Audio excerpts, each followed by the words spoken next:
हमारी तो किस्मत ही फूटी है जो इन दोनों बूढ़े बुढ़ियों को साथ पड़ता है। काम के काज के नहीं और दुश्मन अनाज के हैं। शीतल चिल्लाते हुए मीरा से कहती है, जब देखो कुछ काम करने को कहो तो कोई ना कोई बहाना बना देते हैं। कभी कहते हैं पैर में दर्द है तो कभी कहते हैं पीठ में। कामचोरी तो इन दोनों से सीखो। खाना चार लोगों के बराबर खाते हैं लेकिन काम आधे आदमी के बराबर भी नहीं करते। मीरा भी तंज कसती है। दोनों देवरानियां एक दूसरे से बात कर रही थी और अपने सास ससुर पर तीखे ताने मार रही थी। मीरा बस चले तो इन दोनों को धक्के मार के घर से बाहर निकाल दो। मीरा हंस कर बोली। शीतल भी बोली, मन तो मेरा भी करता है लेकिन कर भी क्या सकते हैं। उनकी जली कटी बातें सास ससुर दुखी मन से सुन रहे थे। उनका मन करता था कि चिल्लाकर दोनों का मुंह बंद करा दें, पर वो ऐसा नहीं कर सकते थे, मजबूर थे। बूढ़ी हड्डियों में इतनी जान भी नहीं बची थी कि वो कुछ बोल पाते। रह रहकर भगवान से कहते, हे ईश्वर, आपने बेकार में ही हमें ऐसी औलाद दी जिस कारण हमें ये दिन आज देखना पड़ रहा है। इससे तो अच्छा था हमें बे औलाद ही रखते। हमें नहीं पता था कि इतने पूजा पाठ और दुआओं के बाद भी ऐसी नालायक औलाद मिलेगी जो माता पिता का सम्मान तो दूर, उन्हें दो वक्त की रोटी भी चैन से नहीं खिला सकती। बुजुर्ग पति पत्नी एक दूसरे का चेहरा देखते और आंसू पोंछते। हम दोनों बहुओं को कितने प्यार से बहू बना के लाए थे।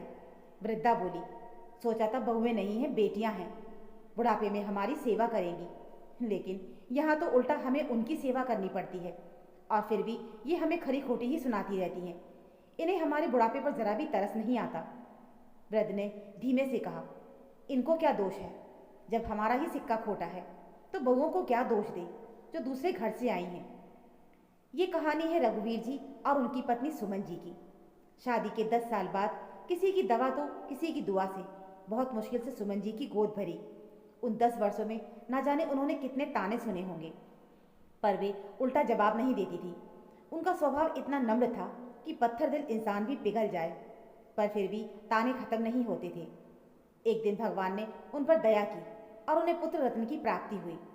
सुमन जी शादी से पहले सरकारी अस्पताल में स्टाफ नर्स थी, लेकिन पहला बच्चा गोद में आते ही उन्होंने नौकरी छोड़ दी। बच्चे को खुद पालूंगी, संस्कार खुद दूंगी, यही सोचकर 2 साल बाद उन्हें दूसरा बेटा हुआ। अब सुमन जी अपने दोनों बेटों अजय और मयंक की परवरिश में पूरी तरह से जुट गईं। रघुवीर जी कभी कभी कहते कि दोस्त घूमने जा रहे हैं, हम भी चलें, लेकिन सुमन जी बच्चों की तबीयत, पढ़ाई और देखभाल का हवाला देकर उन्हें मना कर देती। धीरे धीरे समय बीतता गया। रघुवीर जी के दोस्त कहते, यार दिन रात तुम काम ही करते रहते हो, कुछ समय अपने लिए भी निकालो। रघुवीर जी हंसकर कहते, अरे भाई, हमारे 2 बेटे हैं, यही तो बुढ़ापे की लाठी बनेंगे। उन्हें क्या पता था कि जिन्हें वो बुढ़ापे की लाठी समझ रहे हैं वही लाठी बनकर उन पर बरसेंगी। रघुवीर जी अपने जमाने के जाने माने कपड़े के व्यापारी थे। उन्होंने बहुत बड़ी दौलत नहीं लेकिन बहुत इज्जत कमाई थी। उनकी साख ऐसी थी कि थोक या खुरदरा सभी उन्हीं से माल लेते थे। फिर दोनों बेटे बड़े हुए तो रघुवीर जी ने दोनों की शादी धूमधाम से कर दी। अमीर घरानों से भी रिश्ते आए थे, लेकिन उन्होंने सोचकर गरीब घर की लड़कियां ही चुनी। अमीर की बेटी तो कोई भी बहू बना लेता है, लेकिन गरीब की बेटी को बहू बनाना हर कोई पसंद नहीं करता। उनकी सोच नेक थी, पर किस्मत ने दूसरा खेल खेला। दोनों बहुएं शीतल और मीरा गरीबी में पली थी। इतना धन वैभव देखकर उनकी आंखें चौंधिया गईं। ऊपर से दोनों बेहद खूबसूरत थी और दोनों बेटे अजय और मयंक अपनी अपनी पत्नियों के प्यार में डूब गए। शादी से पहले तक बेटे माता पिता पर जान छिड़कते थे, लेकिन शादी के बाद धीरे धीरे वो उनसे दूर होते चले गए। उन्हें खुद भी पता नहीं चला कैसे। रघुवीर जी ने बेटों को शहर के अच्छे स्कूल में पढ़ाया था ताकि वो अच्छी नौकरी करें, मगर दोनों पढ़ाई में कमज़ोर निकले, इसलिए उन्होंने पिता का बिजनेस संभालना ही शुरू कर दिया। रघुवीर जी बहुत खुश थे, कम से कम सामने रहेंगे। लेकिन एक दिन त्योहार के सीजन में दुकान पर भीड़ थी। रघुवीर जी ने पुराने ग्राहक को उधार में माल दिया, मगर डायरी में नाम लिखना ही भूल गए। त्योहार के बाद ग्राहक पैसे देने आया। रघुवीर जी ने ईमानदारी से कहा, गलती हो गई, नाम लिखना रह गया, पर रकम मुझे याद है। ग्राहक ने जब रसीद दिखाई, रकम वही थी। ग्राहक बहुत प्रभावित हुआ। उसने कहा, आप जैसे सज्जन बहुत ही कम मिलते हैं। वहाँ रघुवीर जी का बड़ा बेटा अजय सब कुछ सुन रहा था। वो आग बबूला हो गया। उसके मन में बैठ गया, पापा अब दुकान के लायक नहीं रहे। उसी दिन उसने पिता से कहा, पापा आप थक गए हैं, घर जाइए, आराम कीजिए, जब ठीक लगे तब आना, वरना आने की ज़रूरत नहीं। और ये कहते हुए उसने पिता को लगभग घसीटकर दुकान से बाहर कर दिया। रघुवीर जी रास्ते भर रोते हुए घर लौटे। उनका चेहरा सूजा हुआ था। सुमन जी घबरा गई। किसी ने कुछ कहा क्या? रघुवीर जी ने सब कुछ बता दिया। सुमन जी का दिल टूट गया। रात को खाना होने के बाद उन्होंने अजय को पास बुलाया, लेकिन वो सीधे कमरे में चला गया। सुमन जी ने तेज आवाज में कहा, अजय, मैंने क्या कहा था? अजय गुस्से से बाहर आया। उसी समय छोटा बेटा मयंक भी घर आ गया। अजय बोला, क्या मैं तुम दोनों का नौकर हूँ? जब कहो तब दौड़कर आ जाऊं? सुन लो, आज से इस घर में वही होगा जो मैं चाहूँगा। मयंक तुरंत बोल पड़ा, वाह भैया, छुपे रुस्तम निकले। पापा से चुपके से साइन कराने में, नकली कागज बनवाने में तो आपने मेरा सहारा लिया, और अब पलटी मार रहे हो। माँ बाप सन्न रह गए। ये क्या कह रही हो? सुमन जी की आवाज़ कांप गई। अजय ने मयंक का कॉलर पकड़ लिया और हाथ उठा दिया। तभी मयंक की पत्नी मीरा बीच में आई। उसने शांत लेकिन कड़ी आवाज़ में कहा, भैया, कानून की किताब मैंने भी पढ़ी है। आपने धोखे से पिताजी की पूरी संपत्ति अपने नाम करा ली है। यह अपराध है। मैं चाहूँ तो केस कर सकती हूँ। अजय के चेहरे का रंग उड़ गया। वो तुरंत नरम पड़ा। नहीं, मेरा मतलब वो नहीं था। हम दोनों भाई हैं तो संपत्ति पर बराबर हक है। बस यही कहना चाहता था। मीरा हल्की सी मुस्कान के साथ बोली, तो फिर सही रास्ता ही चलिए, वरना आगे क्या होगा उसके लिए तैयार रहिए। रघुवीर जी के मुंह से शब्द नहीं निकल रहे थे। उन्होंने हिम्मत करके बस इतना ही पूछा, तुम दोनों ने मुझसे कागज़ कब साइन करवा लिए? मुझे तो पता ही नहीं चला। मयंक बोला, बुढ़े, हम नालायक नहीं हैं। हम इतने लायक हैं कि समय रहते सब अपने नाम करवा लिया। त्योहार के सीजन में जब ढेर सारे कागज़ होते थे, तब मैं बीच बीच में प्रॉपर्टी के पेपर भी रख देता था। आप हम पर भरोसा करके बिना देखे ही साइन कर देते थे। बस ऐसे ही। अब जमाना ऐसा है, बाप को औलाद पर भरोसा नहीं तो औलाद को भी हथकंडे अपनाने पड़ते हैं। इतना कहकर मयंक और मीरा वहाँ से चले गए। अजय भी घूरता हुआ अपने कमरे में चला गया। शीतल भी उनके पीछे पीछे चली गई। रघुवीर जी का सिर झुक गया। वारे औलाद, जिनके लिए हमने कितनी मन्नतें मांगी, वही ये दिन दिखाएंगे, ये हमने सोचा नहीं था। सुमन जी ने पति के आंसू पोंछे और टूटे स्वर में बोली, लोग मुझे बांझ कहकर ताने मारते थे, तब भी इतनी तकलीफ नहीं होती थी जितनी आज अपनी औलाद की करतूत देखकर हो रही है। माँ बाप की बातें बेटे बहू छुपकर सुन रहे थे। जो दोनों भाई कुछ देर पहले लड़ रहे थे, अब एक हो गए। दोनों ने हाथ मिलाया और गुस्से में आकर बोले, हमें नालायक कहते हो? नालायक तो तुम दोनों हो। अब तुम लोग किसी काम के लायक नहीं। अगर सलामती चाहते हो तो स्टोर रूम में जाके रहो और वहाँ सफाई करो और वहीं सो। और सुनो, खाने का नियम भी तय है। 15 दिन माँ एक बेटे के घर में काम करेगी तो खाना उसी घर से मिलेगा। 15 दिन पिता दूसरे बेटे के घर में काम करेंगी तो खाना उन्हें उसी घर से मिलेगा। रात को दोनों स्टोर रूम में ही सोएंगे। रघुवीर जी ने विनती की, बेटा, जितना कहोगे करेंगे, बस हमें अपने कमरे में सोने दो। तुम्हारी माँ को धूल से एलर्जी है। लेकिन बेटों ने साफ कह दिया, शुक्र मनाओ कि घर में रहने दे रहे हैं, वरना बाहर निकालने में देर नहीं लगेगी। दोनों बुजुर्ग स्टोर रूम में पहुंचे। वहां धूल की मोटी परत थी। रघुवीर जी ने मुंह पर कपड़ा बांधा, थोड़ी जगह साफ की और फिर वहीं बिस्तर बिछा दिया। सुमन जी रोती रही। उनका मन बीमार रहने लगा, लेकिन काम न करने पर खाना बंद, ये नियम बहू ने भी मान लिया था। मजबूरी में उन्हें उस उम्र में भी काम करना पड़ता, नहीं तो उन्हें भूखा रहना पड़ता। दिन बीतते गए। दिन भर दोनों अलग अलग बेटों के घर काम करते, पास रहकर भी एक दूसरे को देख नहीं पाते। रात में स्टोर रूम में ही मिलते और बस एक दूसरे का हाथ पकड़कर रो लेते। सुमन जी कहती, कुछ भी हो जाए आप मुझे छोड़कर मत जाना। रघुवीर जी कहते, मैं भी तुम्हारे बिना अधूरा हूँ। जिस दिन अजय ने मुझे दुकान से धक्के मार के निकाला था, मैं उसी दिन ही मर गया होता, लेकिन तुम्हारा चेहरा मेरे सामने आ गया और मैं लौट आया। एक रात सुमन जी की तबीयत बहुत बिगड़ गई। ठीक से खाना नहीं, ऊपर से ज़्यादा काम, बुखार तेज हो गया, बदन दर्द से वो कराह रही थी। रघुवीर जी बहुत घबरा गए। उन्होंने पहले बड़े बेटे के दरवाजे पे दस्तक दी। अंदर से आवाज़ आई, कौन है? बेटा, मैं तुम्हारा पापा। तुम्हारी माँ की तबीयत बहुत खराब है, बुखार की दवा दे दो। अजय बोला, आपको नहीं पता, आज माँ मयंक के हिस्से में है, उसी से मांगो, मुझे डिस्टर्ब मत करो, वरना अंजाम जानते हो। रघुवीर जी कांपते हुए छोटे बेटे के दरवाजे पर पहुंचे। मीरा ने दरवाज़ा खोला। ससुर को हाथ जोड़ते रोते देखकर वो भी गुर्राई। रात भर नींद नहीं आती क्या?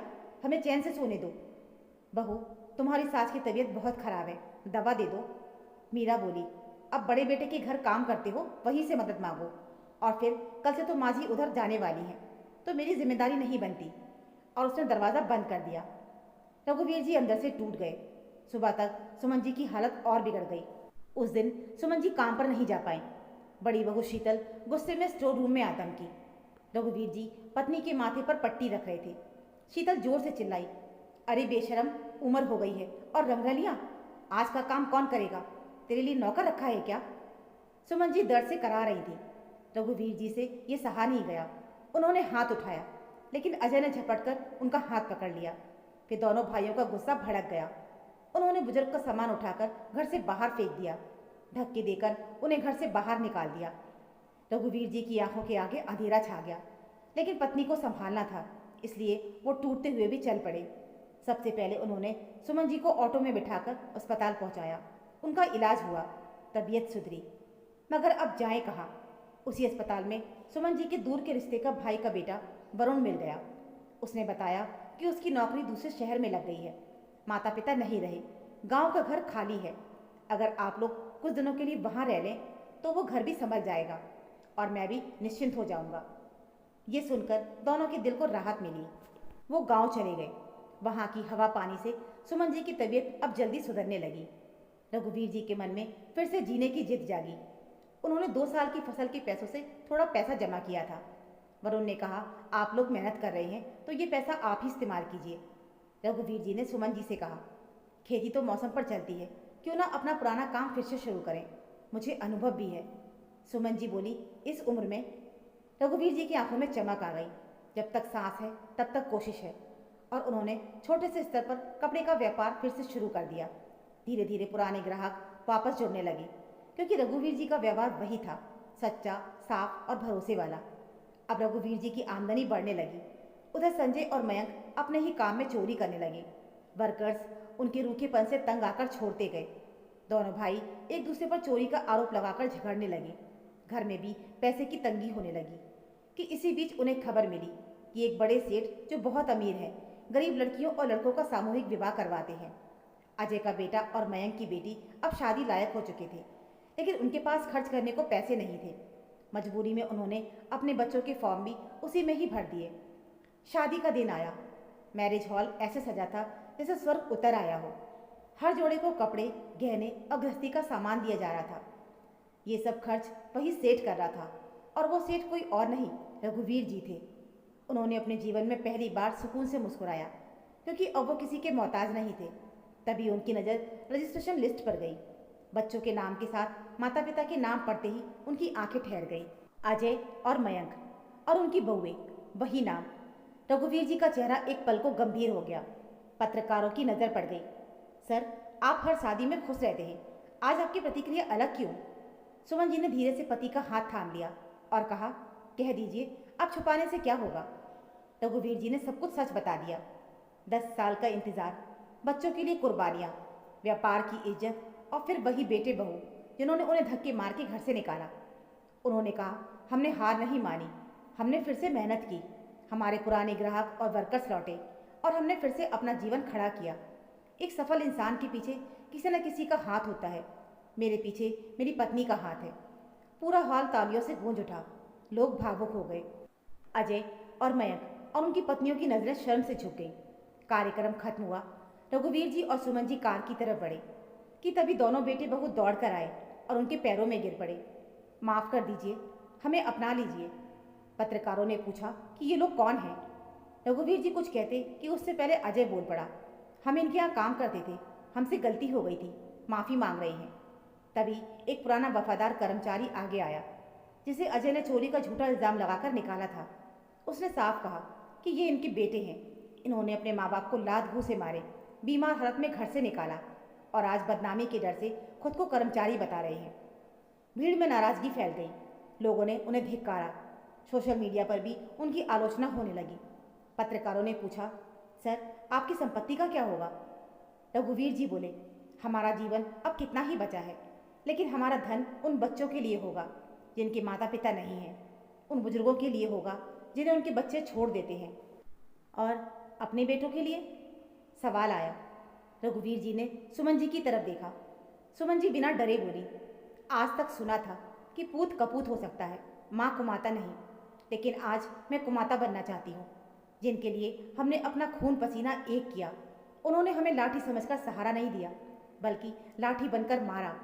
मुझे मरने की हालत में घर से बाहर निकाला, मेरे पति को पीटा। इसलिए मैं इन्हें एक फूटी कौड़ी भी नहीं दूंगी। लोगों ने तालियों से उनके फैसले का सम्मान किया। दोस्तों, आज की कहानी हमें यही सिखाती है, माता पिता का सम्मान सिर्फ शब्दों से नहीं, व्यवहार से होता है। जो अपने बूढ़े माँ बाप को तिरस्कार देता है, वक्त उसे उसी आईने में खुद को दिखा देता है। दोस्तों, अगर आपको ये कहानी अच्छी लगी हो तो प्लीज़ इसे लाइक और शेयर ज़रूर करें। मिलते हैं फिर एक और ऐसी नई कहानी के साथ। तब तक के लिए धन्यवाद।